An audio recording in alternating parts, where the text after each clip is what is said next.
en que estamos hablando en concepto de filogenia. Yo les decía que la filogenia no era más que una reconstrucción histórica de lo que había pasado en la Tierra, ¿no? Es buscar las relaciones de parentesco, qué es lo que está pasando aquí entre los grupos. Y habíamos hablado de los dominios, los tres dominios: bacteria, arquea, eucaria. Y nuestro último ancestral, que es Luca, que es lo que se nos muestra, nuestro primer ancestro que debió ser unicelular, ¿ok? Y ahí la diversificación. Y esta diapositiva que nos representa es una visión completa del nuevo árbol de la vida. ¿Por qué más completa? Porque las características que usan para analizar este árbol de la vida, que parece una flor, involucra caracteres morfológicos, caracteres genéticos, lo cual lo hace mucho más preciso. Y igual que ese árbol de la vida antiguo, bueno, este no es tan antiguo comparado con el de Darwin, porque este lo hizo Woz en 1982, ya proponiendo los dominios. Encaja perfectamente con este, ¿no? Que este es un artículo, creo que del 2015, más o menos, donde igual presenta los dominios. Si ven, esta agrupación es el dominio bacteria, toda esta agrupación es bacteria, perdón, esta es eucaria y esta que vemos aquí es arquea. Lo que vemos es que bacteria sería un grupo más antiguo, más basal, y arquea sería más basal para eucaria, ¿no? Sería que la diversificación viene de arquea para eucaria, ¿ok? Profe, disculpe, ¿a qué se refiere con basal? Basal, estamos hablando de que en el tronco evolutivo, si yo veo, déjame, me devuelvo aquí, en el tronco evolutivo, esto que veo aquí serían como las ramas, ¿cierto? Y esto que veo yo aquí sería la base. Igual, para estas ramas hay una base. ¿Sí ven aquí? Cada uno tiene una base. O sea, cuando yo hago la comparación, ¿qué sería más basal para este grupo? Lo más próximo sería este. Pero para todo sería este, sería lo más basal. Lo más basal para entender el origen de los seres vivos sería Luca, que estaría en este tronco. ¿Está bien entendido ahí o no? Vale, profe, muchas gracias. Muy bien.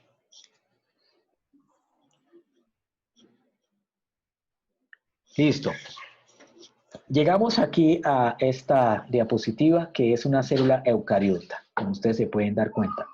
Esa célula eucariota es eucariota porque tiene diferentes organelas.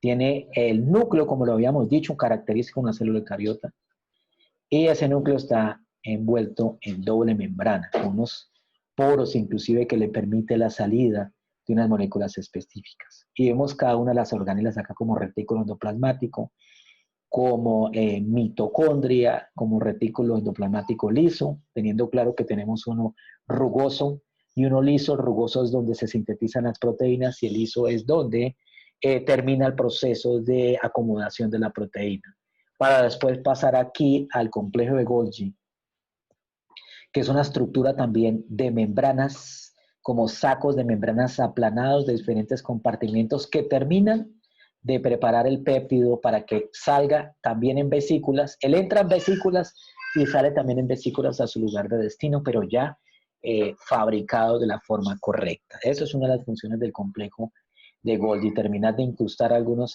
complementos para que la estructura final de la proteína pueda llegar a su destino. Tenemos entonces una cosa acá interesante, aprovechando, es que en la célula eucariota yo tengo ribosomas. ¿Sí los ven aquí? Estos ribosomas los encuentro en el citosol, pero también los encuentro en el retículo endoplasmático rugoso. Y también los puedo encontrar ¿a dónde? Aquí, miren, en la mitocondria. ¿Qué significa que tenga yo esas tres opciones de ribosoma? ¿Qué piensan ustedes? Pues que hay una replicación de Necesita, ADN. hay una expresión de proteínas, ¿no? Sí, pero exacto. Bueno, entonces ya aclaramos que si yo tengo ribosoma es porque aquí es donde se va a hacer la lectura de RNA a aminoácidos, ¿cierto? O sea, aquí es donde se van a sintetizar las proteínas. Más siendo más específico, los péptidos que van a ser proteínas funcionales, porque eso es lo que nos explica el retículo endoplasmático.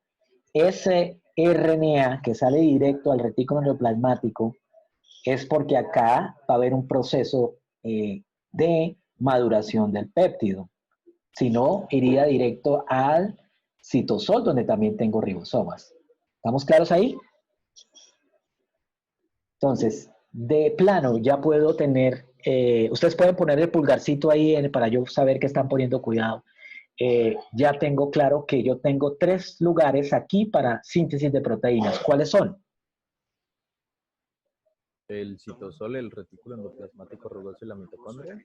Y la mitocondria. Muy bien, excelente. Esa es la respuesta así de simple. ¿Y por qué entonces todos no irían al citosol? ¿Cuál sería la explicación? Porque necesita un proceso de maduración de la aminoácido.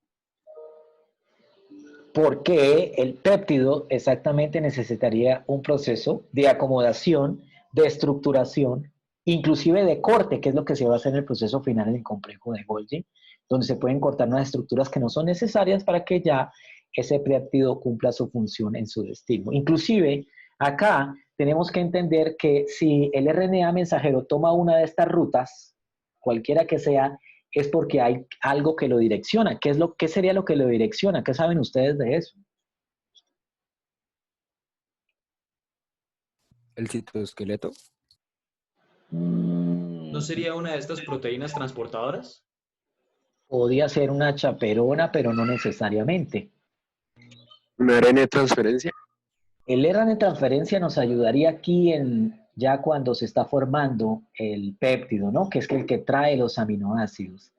Pero realmente cada RNA mensajero tiene algo que se llama secuencia señal, chicos. La secuencia señal es simplemente nucleótidos en el ARN mensajero que le indican la dirección o le dan las llaves donde puede entrar el RNA, ¿ok?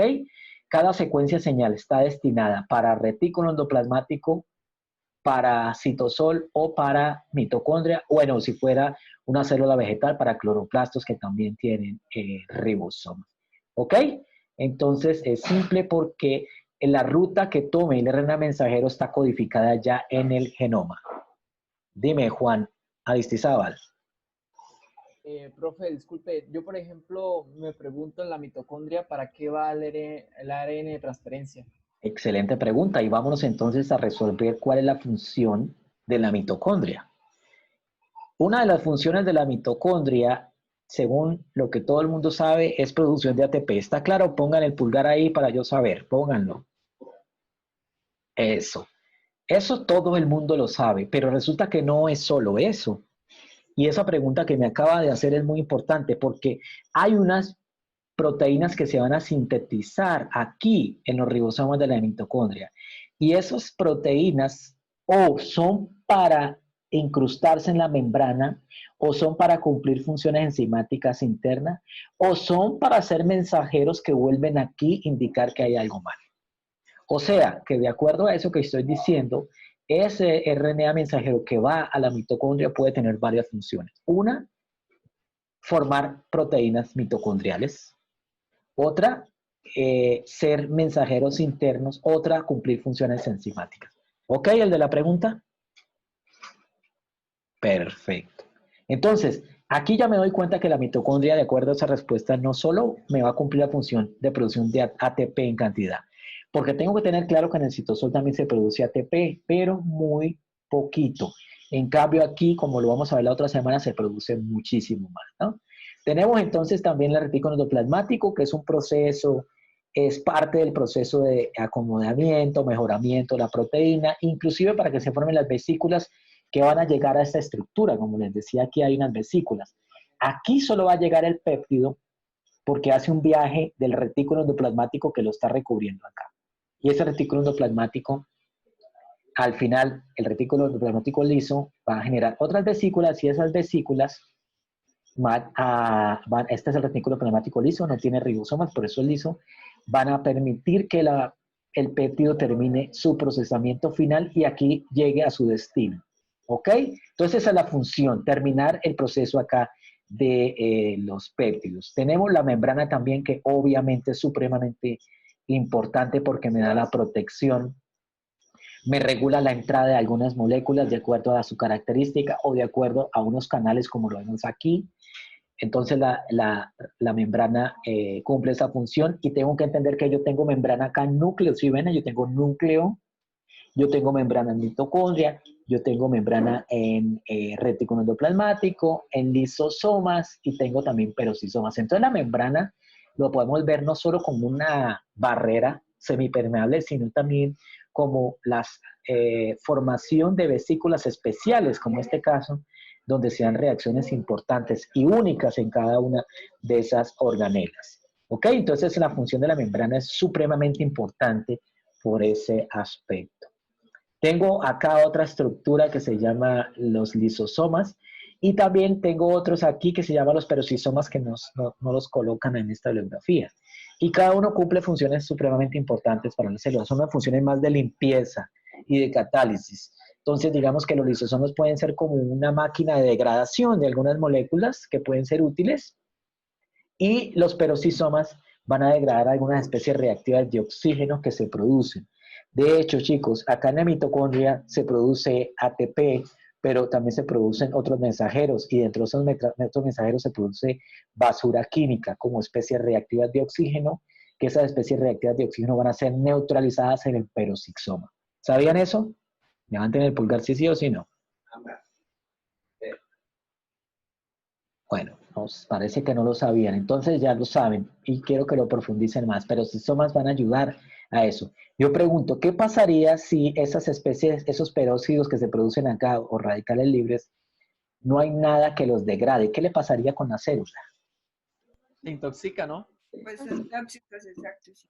Exactamente, eso va a intoxicarlo, pero hay también una especial razón por cual debe neutralizarse y es porque esos radicales libres pueden reaccionar de una forma no deseada con otros compuestos. Una de las formas podría ser en la misma membrana. Imagínense en un radical libre de estos que abran poro en la membrana.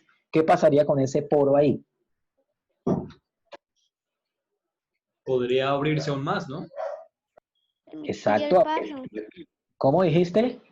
Que permitir el paso de sustancias que la célula de pronto no necesita. O el paso o la salida también. Imagínense que esté saliendo este material aquí. Eso es un marcador ya que lo va a leer la célula para indicar que debe darse la muerte celular. ¿Ok? Entonces, lo que quiero mostrar es que cada una de esas organelas cumplen funciones supremamente importantes. ¿Estamos claros? Y la tarea es que ustedes investiguen un poco más sobre eso. Por cuestión de tiempo no puedo hablar más de eso. Pero sí quiero que pasemos acá. Y la pregunta es simple, simple. Estamos viendo aquí que la célula tiene toda una maquinaria, ¿cierto? Tiene unas organelas y tiene unas estructuras como los ribosomas y lisosomas y tenemos aquí la cromatina, otras proteínas especiales que están diseñadas para que cumplan funciones. Pero si nos remontamos al ancestro común, a Luca, o nuestro primer ancestro, nosotros tenemos que entender también este proceso de cómo llega a ser tan complejo, ¿no? Y esto lo podemos ver en esta diapositiva. Acá hay una serie de teorías también, teorías de cómo se formaron las organelas. Yo he llamado esto organogénesis, de acuerdo al génesis de formación de organelas. Por ejemplo, la teoría endosimbiótica, ¿alguien la ha escuchado? De la formación de la mitocondria. Yo, profe. ¿Qué Sí, dice? Sí, señor. Lynn Margulis plantea que la mitocondria nace de un organismo más pequeño que nuestras células y la fagocitan para tomar como la función de ella al interior de nuestras células. Que Perfecto. Voy a agarrar esa respuesta que me están dando ahí.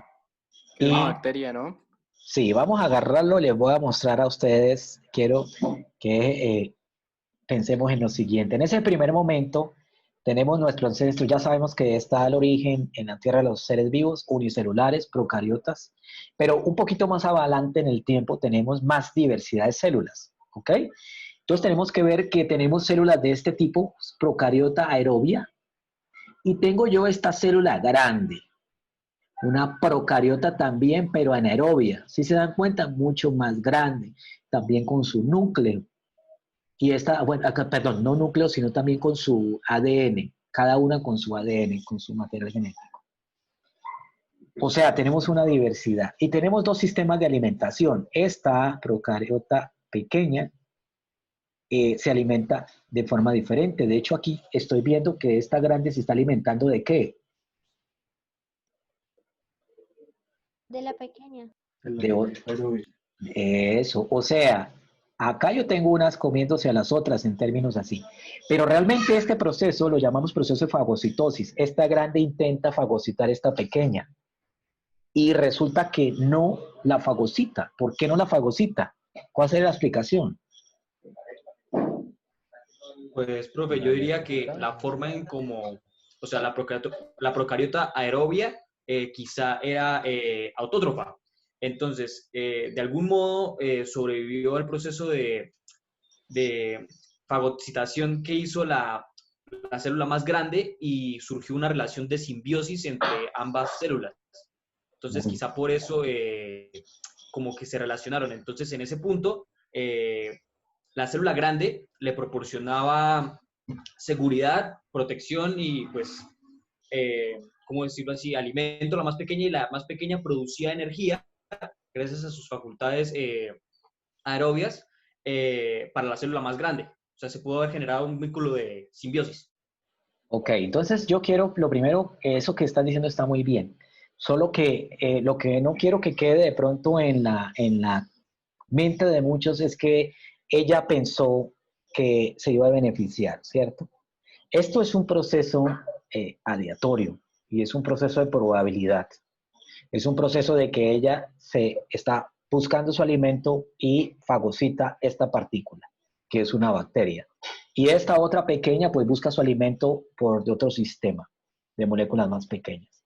Solo que no se da un proceso de degradación de esta, sino que por alguna forma, no porque ella piense, la estructura no se degrada. Y al no degradarse, pues queda internalizada. ¿Ok? Levanten la pulgar ahí para yo saber.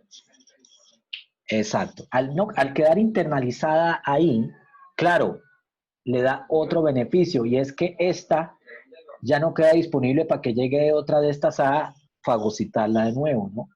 Pero también esta grande se va a beneficiar de esta porque hay algo característico en esta pequeña. Es que esta pequeña puede tomar nutrientes, moléculas más pequeñas y oxidarlas y procesar más rápido esa materia para obtener energía, lo que no pasa con esta. Miren, esta tiene que alimentarse de otras células, degradar esas otras células para hacer todo un proceso interno que demoraría mucho más que esto. Pulgar arriba para ver si me entienden lo que quiero decir. Ok, entonces, este proceso supremamente interesante para las dos, no porque haya sido pensado, sino porque estructuralmente pasó algo, es, digamos, de suerte, puedo decirlo, porque no lo veo pensado, sino con tantas células que habían, algún grupo logró sobrevivir a esto, a no ser degradado, y esta simplemente se va a alimentar de lo que está aquí, de los nutrientes, sin afectar en nada, porque esta no fagocita, sino que se alimenta por pinocitosis, obteniendo otros nutrientes que los produce esta grande interna. Y esta lo que va a liberar acá es sus desechos, que pueden ser nutrientes para ella misma, pero gran cantidad de ATP que esta necesita. Ahora pregunto, ¿qué pasaría? ¿Qué le pasa a esta célula con grandes cantidades de ATP comparada con esta que no tiene?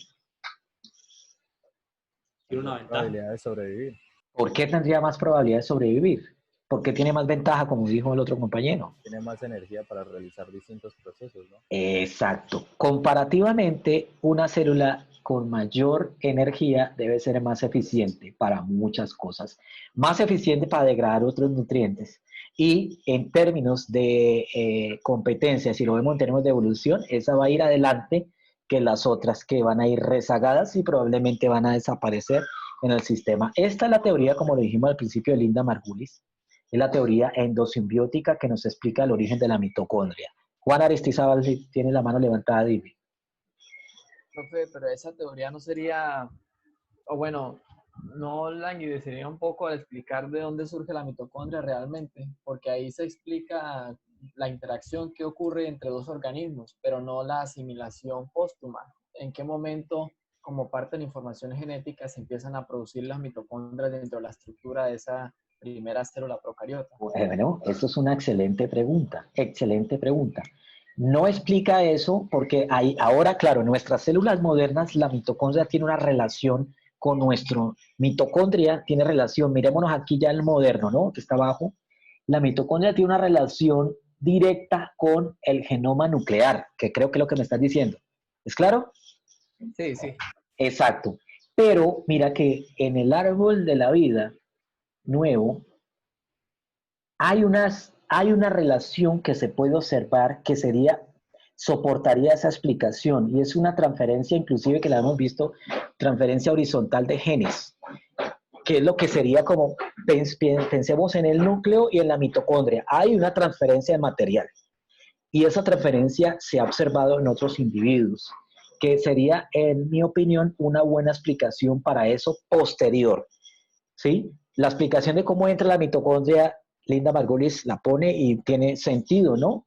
¿Por qué tiene sentido? Porque yo tengo un organismo con genoma y la mitocondria también tiene genoma, que es el mismo que tiene nuestras mitocondrias modernas, tiene su genoma circular como el de una procariota, ¿sí? Pero la relación posterior, que es lo que estaban poniendo ahorita, de la comunicación genética, la podemos ver en otros grupos donde se da esa información de transferencia horizontal de genes. Esa sería una explicación y por lo cual podemos entender que de alguna forma esta con el tiempo tuvo que entenderse desde el punto de vista genético, igual no porque sea pensado, sino más bien desde el punto de vista de probabilidad. De toda esa cantidad de individuos que hicieron fagocitosis, un grupo, una población, tuvo que intercambiar y procesar esas moléculas. ¿Ok?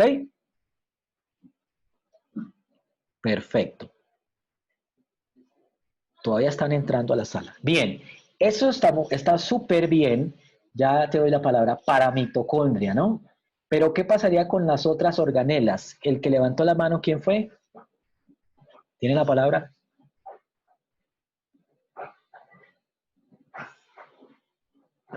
Andrés.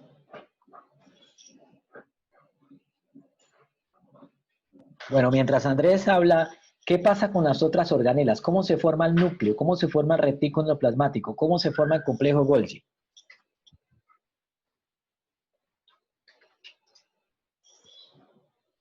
¿Quién quiere dar una idea? Ok, si no hay nadie, aquí mismo podemos ver la explicación. Bueno, Miguel, diga. Pues, profe, es como por dar una idea algo burda, no sé si tendría razón, pero quizá en su momento como que la mayor cantidad de energía que estaba brindando esa simbiosis entre esa pequeña procariota y la procariota más grande, quizás esa energía adicional fue la que empezó a permitir que nuevos procesos pudieran empezar a ser posibles, ya que pues no se necesitaba de toda la energía para hacer lo que normalmente la célula hacía su día a día. Se podía utilizar más de esa energía para, no sé, volver más eficientes otros procesos o crear nuevas estructuras. Muy bien. Sergio, creo que fue que levantó la mano, dime. El otro que levantó la mano, tiene la palabra. Tiene la palabra, dale. Juan. Bueno, profe, dentro de su explicación de los organelos también me gustaría saber dónde se produce esa diferencia entre la membrana celular y la pared celular, hablando de células vegetales y células animales. Oh, pero bueno, nos fuimos más adelante. Primero vamos aquí, que eso nos va a explicar lo otro. Entonces, ¿qué es lo que está pasando aquí? ¿Qué ven ustedes aquí en la membrana? Deformación. Oh, ¿y qué está pasando acá?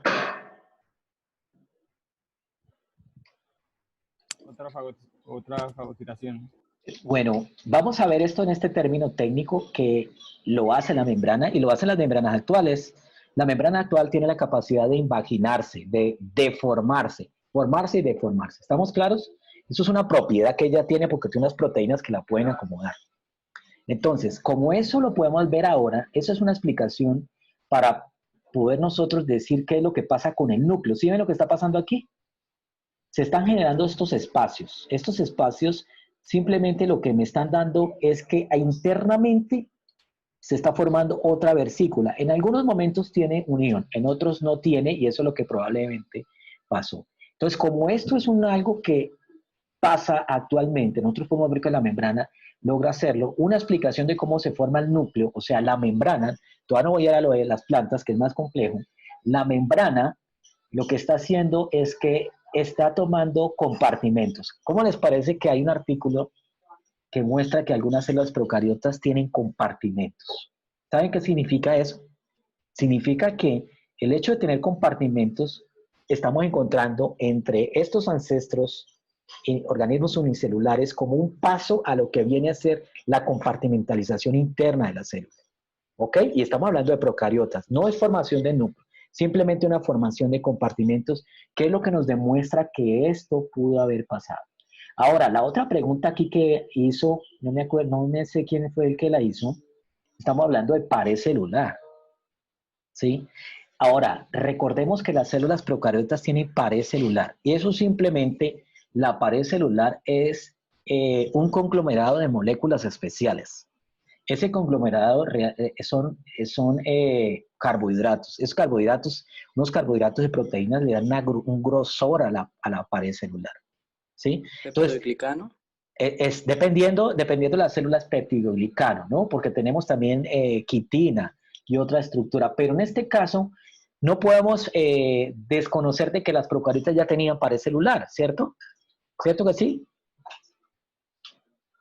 Entonces, mira que como tenemos una célula procariota aquí, probablemente también tenía pared celular. Entonces tenemos dos opciones, o la pared celular en células, no en todas, ¿sí? No todas las células eucariotas tienen pared celular, porque yo tengo una célula como las células de los hongos que tienen pared celular, solo que la estructura de la pared celular no es de peptidoglucano, sino de otro tipo de carbohidrato, ¿ok? Entonces, la pared celular pudo haberse formado antes en células vegetales, ¿sí? Eso es una realidad. Así como tengo yo este individuo grande, yo tuve también otro individuo grande como este, de hecho que en las células vegetales yo tengo la misma explicación para los cloroplastos. Miren, ustedes ven aquí cloroplastos, ¿cierto? Pulgar arriba, pueden ponerlo simplemente, y también ven aquí mitocondrias. Y es interesante porque como lo que estoy mostrando aquí es un ejemplo de lo que puede haber pasado con diferentes tipos de células. Unas células toman una ruta y otras células toman otra ruta evolutiva de acuerdo a lo que le permite el beneficio, a lo que le trae la nueva mejora estructural. Por eso tenemos esa diversidad. Y eso es lo que nos explica toda esta cuestión, ¿no? Tenemos aquí toda esta diversidad en cada proceso, porque cada proceso es un proceso de adaptación. Es un proceso de cambio. Vemos que los seres vivos a partir del primer individuo han sido dinámicos en relación a todos esos cambios estructurales. ¿Ok? ¿Preguntas hasta ahí? Muy bien. Entonces, esto lo hemos llamado organogénesis, que nos explica la misma formación de las organelas. O sea, por endosimbiosis, como este caso, de otra, intenta fagocitar otra, o sea, por este mismo proceso interno. O sea, la misma célula genera estructuras y esas estructuras van cambiando a medida del tiempo y generando estas estructuras más complejas como la que vemos aquí. ¿Estamos claros ahí?